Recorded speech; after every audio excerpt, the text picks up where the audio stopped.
putain de bagnole. Salut les enfoirés, aujourd'hui on est sur la Ford Mondeo. Je vous remercie d'activer le pouce bleu pour nous encourager et la cloche pour vous abonner et recevoir les notifications des nombreuses futures vidéos. Merci beaucoup. Et aujourd'hui on a un petit problème sur la voiture et on va vous montrer ça tout de suite. Alors les enfoirés, en roulant avec la voiture, donc on a atteint notre température de 90 degrés en 15 minutes à peu près. Mais la voiture, elle n'avait pas de pêche, elle faisait beaucoup de bruit. Comme si il y avait à nouveau un problème d'actuateur. Mais on est allé voir dans le moteur.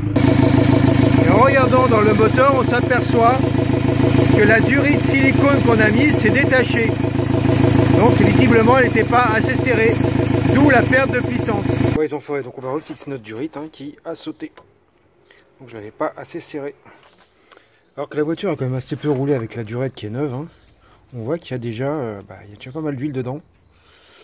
On va nettoyer avec le chiffon. Desserrer un petit peu le collier là, pour que je repositionne au mieux la durite au plus profond possible.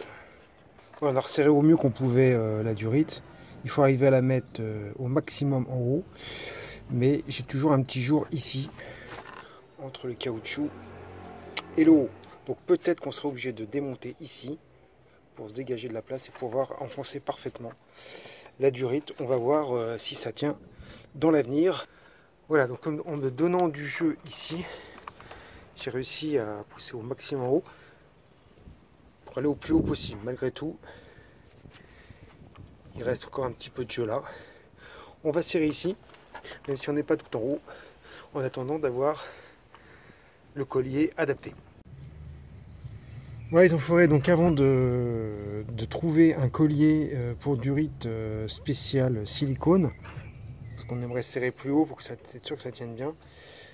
En attendant, j'ai trouvé un collier durite en 50-70 mm pour qu'on puisse serrer ici. Bon, donc on va essayer de voir si ça marche.